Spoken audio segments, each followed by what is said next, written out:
In the sweltering heat of a Dubai afternoon, where the sun baked the golden sands into a shimmering haze and the air hummed with the distant call to prayer, echoing off glass skyscrapers, Jamal Washington stepped off the crowded metro at the Burj Khalifa station, his worn backpack slung over one shoulder like an old friend who'd seen too many miles. At 25, he carried the weight of worlds in that bag. Notebooks scribbled with phrases from tongues he'd never dreamed of speaking as a kid scrubbing floors in a Bronx apartment building. His mother, Etta, had raised him there, her hands calloused from years of wielding mops and chemicals that stripped the shine off everything but her unyielding spirit. She was the cleaning lady who showed up at dawn for the elite high-rises, whispering encouragements to her son over lukewarm oatmeal. Boy, the world's bigger than these hallways. You listen close and it'll talk back. Jamal had listened. All right, first to the Spanish chatter of the bodega owners downstairs, then the French tourists fumbling through Central Park, picking up bits like stray coins. By high school, he'd traded comic books for language apps on a cracked phone screen, devouring Mandarin from YouTube videos late into the night while Etta ironed uniforms for strangers who never saw her face. Now here he was, in the land of oil barons and excess, chasing a whisper of opportunity that had led him to this gleaming tower of ambition. He'd answered an ad online, something vague about cultural liaison for a luxury hotel chain. But the interview was with a man named Khalid al-Mansour, an Arab millionaire whose name alone conjured images of private jets and desert palaces. Jamal smoothed his second-hand button-down, the one Etta had mended a dozen times, and stepped into the elevator, the doors whispering shut like a secret he wasn't sure he was ready to share. The lobby of the Burj Al Arab was a symphony of opulence, marble floors veined like rivers of cream, chandeliers dripping crystals that caught the light and flung it back in defiant sparkles, and everywhere the scent of oud incense mingling with fresh orchids flown in from who knows where. Jamal's sneakers squeaked faintly against the stone, a sound that made him wince, but he kept his chin up, eyes scanning for the conference room number etched on the email. A receptionist with a hijab pinned like a crown glanced up, her smile polite but appraising, the kind that sized up your net worth in seconds. Mr. Washington? Right this way. She led him down a corridor lined with abstract art that probably cost more than his mom's lifetime savings, her heels clicking a rhythm that echoed his pounding heart. What was he doing here? A kid from the projects, son of a woman who still sent him care packages of her famous cornbread wrapped in foil, auditioning for a role in a world that didn't hand out scripts to folks like him. But Etta's voice cut through the doubt. You got the fire? Jamal let it burn bright. He nodded to himself, straightening as they entered a room that screamed power. Long teak table polished to a mirror sheen, floor-to-ceiling windows framing the Persian Gulf like a postcard from paradise. And at the head, Khalid al-Mansour himself, a man in his 50s with a salt and pepper beard trimmed to perfection, his thobe crisp white against skin tanned by endless suns, gold cufflinks glinting like tiny suns of their own. Khalid didn't rise when Jamal entered. He merely gestured to a chair opposite him, his dark eyes flicking over the young man with the casual dismissal of someone who'd built an empire on snap judgments.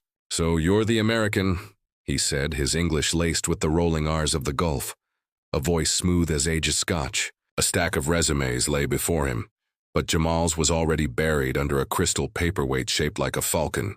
Tell me, what makes you think you can handle bridging cultures for my properties? We cater to sheikhs and CEOs, not street linguists. The words landed like a slap, but Jamal caught the undercurrent, the laugh bubbling just beneath, the assumption that a black kid with a Harlem zip code couldn't possibly navigate the salons of the elite. He leaned forward, forcing a smile that didn't reach his eyes. Sir, I've spent my life translating worlds no one else bothers to hear. My mother's cleaned penthouses from New York to Miami, picking up stories in a dozen dialects, while folks stepped over her like she was invisible. I learned from her, Spanish from the nannies, Italian from the chefs, even a bit of Russian from the oligarchs who tipped in rubles. But it's not just words. It's knowing when to speak and when the silence says it all. Khalid's eyebrows arched, a chuckle escaping like steam from a kettle. Amusing. And how many languages does this polyglot fantasy of yours encompass? 5, 6 if you're generous? The room felt smaller then, the AC's hum fading under the weight of that patronizing mirth. Jamal's fingers tightened on his backpack strap, memories flashing. Etta on her knees in a hotel ballroom at 3 a.m., humming gospel tunes to keep the loneliness at bay, teaching him that every floor scrubbed was a story etched into the grain. He met Khalid's gaze, steady as the Atlantic. 9, actually. Fluently. The laughter came then, full-throated and echoing off the windows. Khalid slapping the table with a ringed hand that probably bought islands on whims. 9, from the son of a cleaning lady. Oh, that's rich. Literally, for my next board meeting anecdote. His aides, 2 young men in tailored suits hovering by the door, exchanged smirks. One murmuring in Arabic something about American tall tales. The air thickened with it. That old familiar sting of being reduced to a punchline. The kind Jamal had tasted in Bronx hallways where kids mocked his accent experiments. Or in college seminars where professors assumed his insights came from diversity quotas, rather than nights poring over dual-language dictionaries by flashlight. But this wasn't the projects. This was Dubai, where fortunes flipped on a dime and underdogs sometimes bit back. Khalid leaned back, steepling his fingers, the diamond on his signet ring catching the light like a winking conspirator. Prove it, then. Impress me. Start with French. Something poetic, perhaps, about the desert. It was a test laced with mockery, the kind designed to watch him stumble and confirm every bias in that sharp-suited head. Jamal didn't flinch.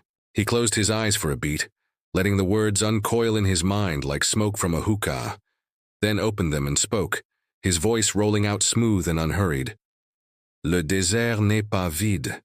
Il est un miroir de l'âme, où chaque grain de sable raconte une histoire oubliée, et le vent, un poète errant qui murmure des secrets aux étoiles. The room went still.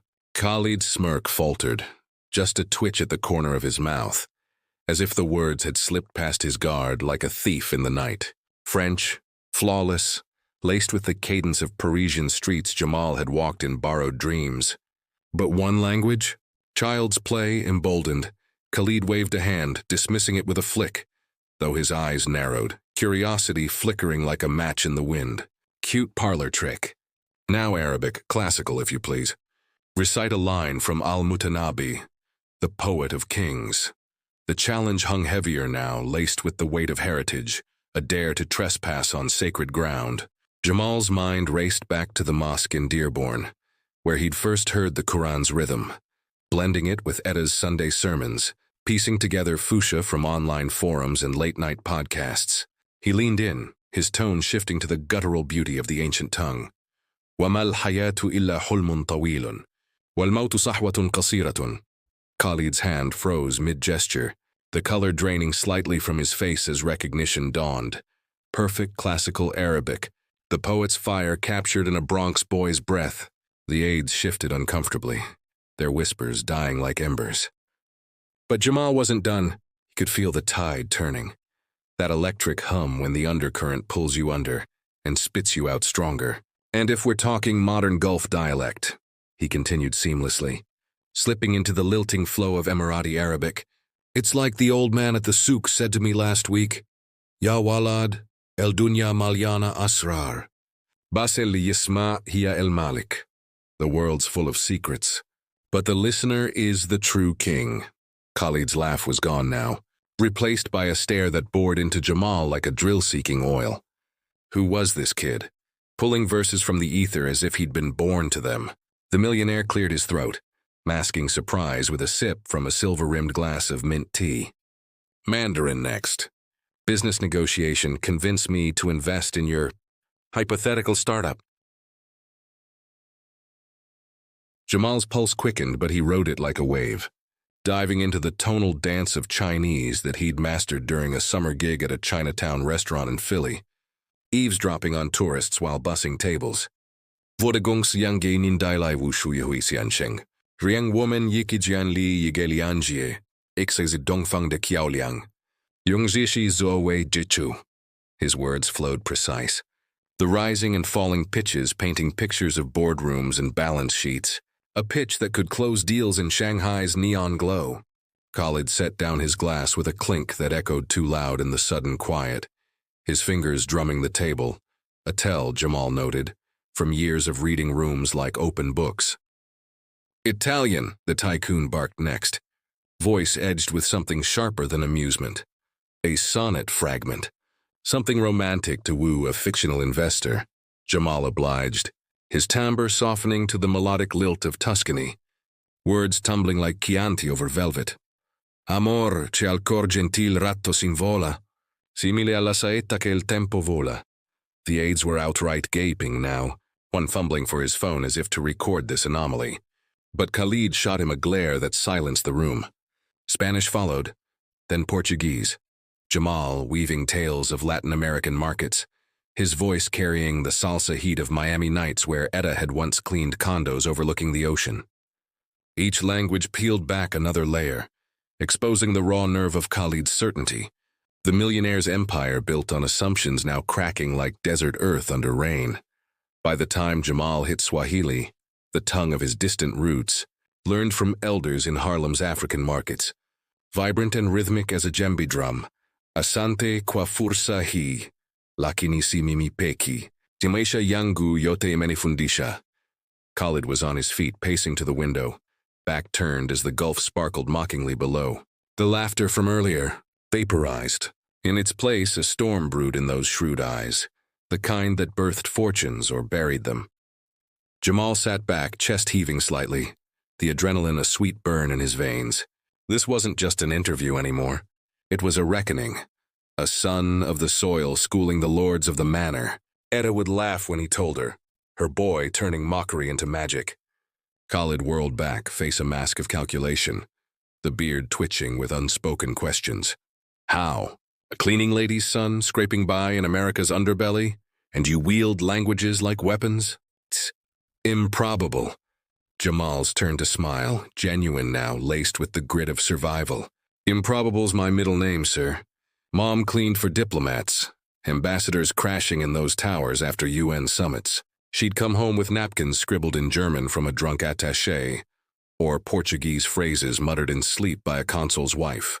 I was her shadow, picking up scraps like a street cat with 9 lives. Added Japanese from anime marathons to escape the noise, Hindi from Bollywood flicks at block parties, even a dash of Dutch from a neighbor's kid fresh off the boat. It wasn't fancy tutors or Ivy Leagues. It was hunger. For connection, for a way out that didn't bend to the world's blind spots. The room hung in that suspended breath, the AC whispering conspiratorially as Khalid absorbed it. His empire's gears grinding to a halt. He'd built hotels that hosted kings, brokered deals that reshaped skylines, but this unassuming force from across the ocean, had just redrawn the map of what he thought possible. Sit, he commanded finally, sinking back into his chair, voice stripped of its earlier velvet. Tell me more. Not the languages, the story behind them, why. Jamal exhaled, the weight lifting like fog over the Hudson at dawn, and so he did, unraveling the tapestry of his life in a voice that wove English with echoes of every tongue he'd claimed. Started in the Bronx, that concrete jungle where dreams got mugged before breakfast. Etta Washington, 42 and fierce as a summer storm, had crossed the Mason-Dixon not for glory but groceries, landing in New York with a toddler on her hip and a Bible in her purse. Cleaning gigs paid the rent, but it was the invisibility that gnawed.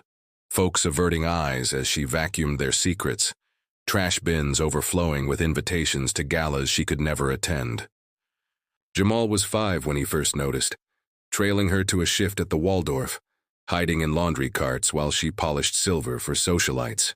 Why they talk funny, Mama? He'd asked, mimicking a slurred German from the kitchen staff. Etta chuckled, wiping suds from her brow. Ain't funny, baby, it's doors. Learn the key, and you walk through. That night, she traded a week's tips for a cassette tape of language lessons from a pawn shop, playing it on loop while she ironed his school uniforms. Spanish came easy, the rhythm of salsa spilling from open windows in summer block parties, neighbors from Puerto Rico and the DR shouting recipes across fire escapes. By 10, Jamal was haggling at bodegas in flawless Castellano, earning nickels for translations that bought Etta's first real vacation, a Greyhound to see the Grand Canyon, where she stood at the rim and wept for the width of the world. High school hit like a freight train. bullies circling the skinny kid with the big words, calling him dictionary boy, when he corrected their slang with French flair picked up from a part-time gig at a patisserie in Midtown. But Jamal turned it, starting a language club in the basement cafeteria, trading Pokemon cards for phrasebooks, pulling in kids from every corner, Somalis with Swahili stories, Haitians layering Creole over French. Etta beamed at the first assembly where he emceed in 3 tongues, her calloused hands clapping loudest. College was a stretch. Community classes stacked with night shifts at a call center, where Mandarin callers from Shenzhen vented about visas while he troubleshot routers. Ni hao weneng bang zuni ma? He'd greet, and the gratitude flowed like tips in a jar, funding apps for Japanese kanji that danced in his dreams. Summers took him to language immersion camps on scholarships scraped from odd jobs, translating menus for food trucks in Queens, where Hindi truckers shared biryani and Bollywood lore under sodium lamps. Portuguese snuck in via a Brazilian exchange student, her homesick letters pouring out saudade that Jamal echoed back in poetry that made her blush. Even Russian, cold and consonant-heavy, came from a winter volunteering at a shelter, where émigrés nursed vodkas and memories, teaching him Pushkin in exchange for English small talk. 9 languages, each a scar and a shield forged in the fire of a mother's quiet rebellion. Khalid listened. Rapt now, the tycoon transformed into a boy at storyteller's knee, the Gulf's azure expanse forgotten beyond the glass. And the Arab? He pressed, voice low as if afraid to break the spell. Jamal's eyes lit with the memory. Last year, souk in Dubai on a whim. Mom sent me for her birthday, said see the world she mopped for. An old merchant, eyes like weathered dates, haggled in dialect I half knew from podcasts. I jumped in, pieced it with fuchsia, and he laughed. Not at me. With me. Slipped me a brass lamp for free. Said I had the jinn's tongue. The room warmed with it, the aides forgotten, as Jamal painted the rest. The Dutch from a canal cruise in Amsterdam, funded by a viral TikTok of him rapping in polyglot bars. The Italian sonnet born in a Naples hostel, trading verses for gelato with street poets who saw his skin and called him fratello. Each thread pulled tighter, weaving a net that caught Khalid hook, line, and sinker. By the tale's end, the sun dipped low, painting the room in amber, and the millionaire extended a hand. Not the limp fish of obligation, but a grip firm with respect. You're hired, Jamal Washington. Not as liaison, as partner. We'll launch a division. Global voices, your languages bridging my towers to the world's hidden gems. And your mother? Invite her.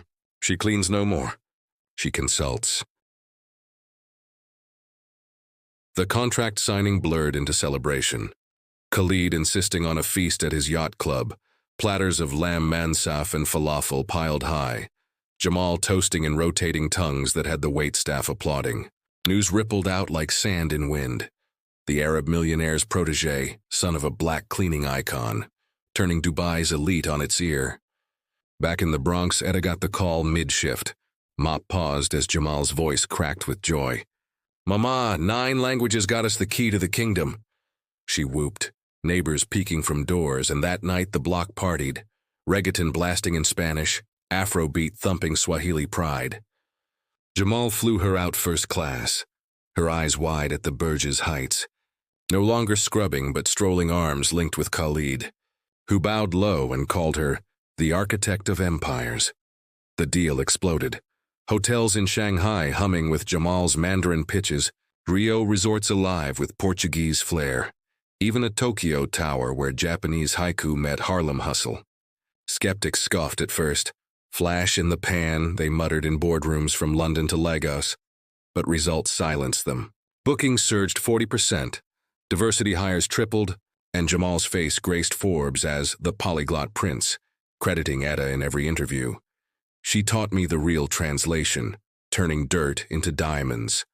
Months melted into milestones, but the real win shimmered in quiet moments.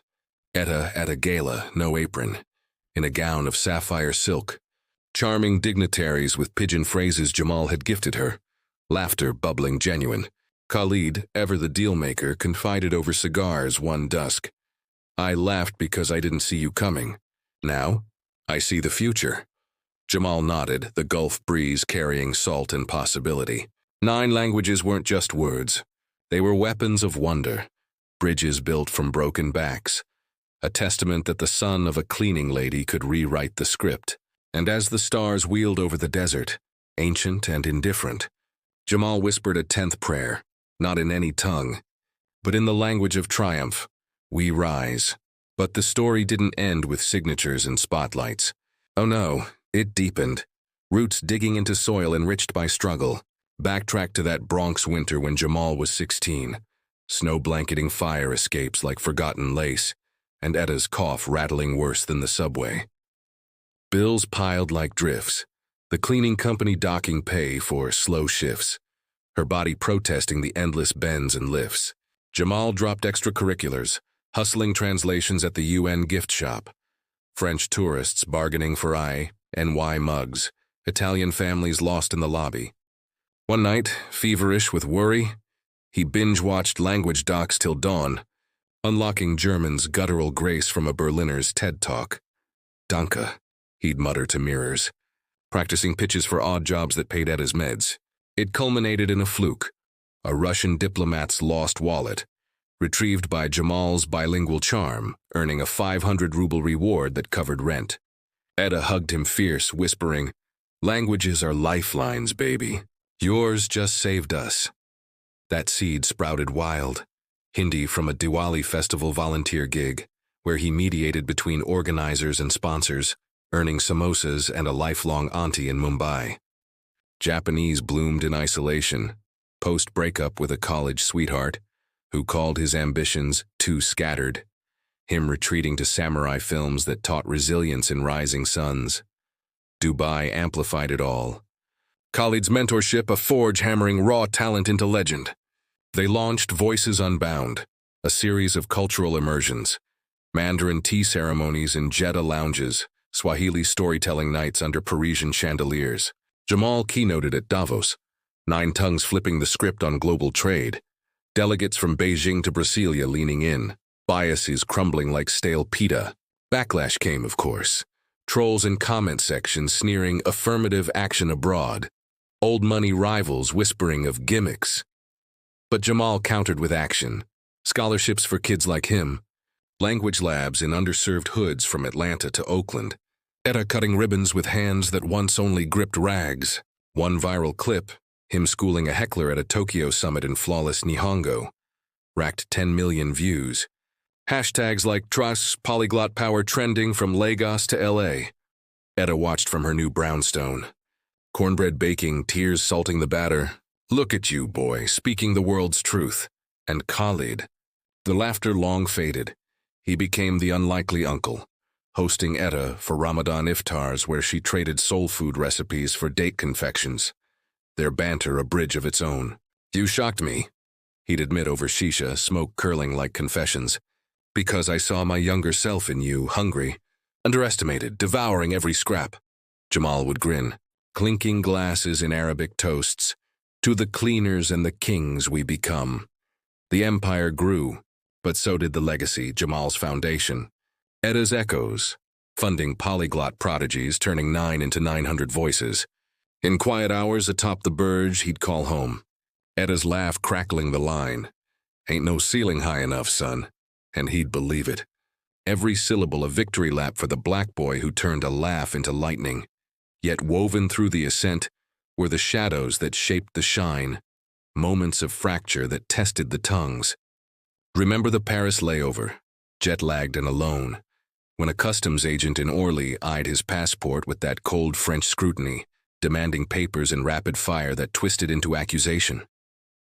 Jamal switched to Parisian patois, disarming with wit. Monsieur, je suis juste un voyageur, comme les étoiles qui guident les rois mages. The agent blinked, barrier breached, waving him through with a grudging nod. Or the Mumbai monsoon, stranded in a downpour, when a rickshaw driver shortchanged him, muttering in Hindi slurs born of envy. Jamal countered not with anger, but a Bollywood ballad in Marathi inflection, drawing a crowd that shamed the cheat into restitution, and a free ride home. These weren't footnotes.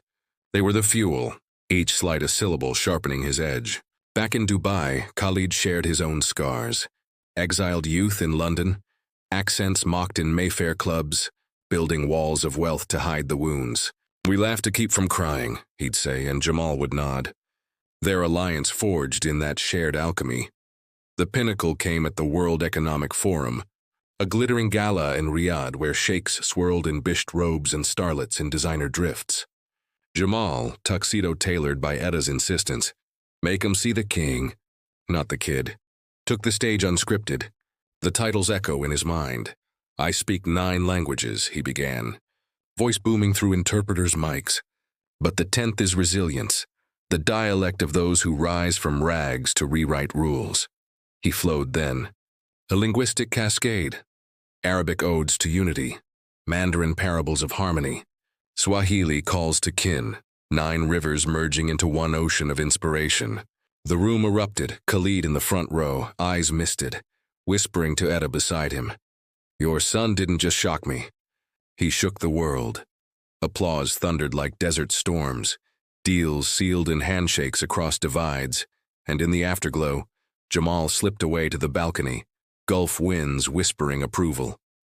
9 languages, one unbreakable spirit, a black-winning story etched in eternity. Etta joined him there, her presence an anchor in the whirlwind. "Proud, don't cover it, Jamal. You turned my mop water into wine." He hugged her, the city lights below a constellation of conquests.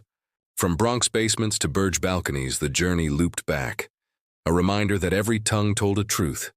We are more than our origins, vast as the vocabularies we claim. And as the night deepened, father to her son, he vowed silently. The story continues, voices multiplying, laughs turn to legacies. Subscribe to Black Voice TV for the next chapter. Because in America's mosaic, Black excellence doesn't whisper. It roars in every language under the sun.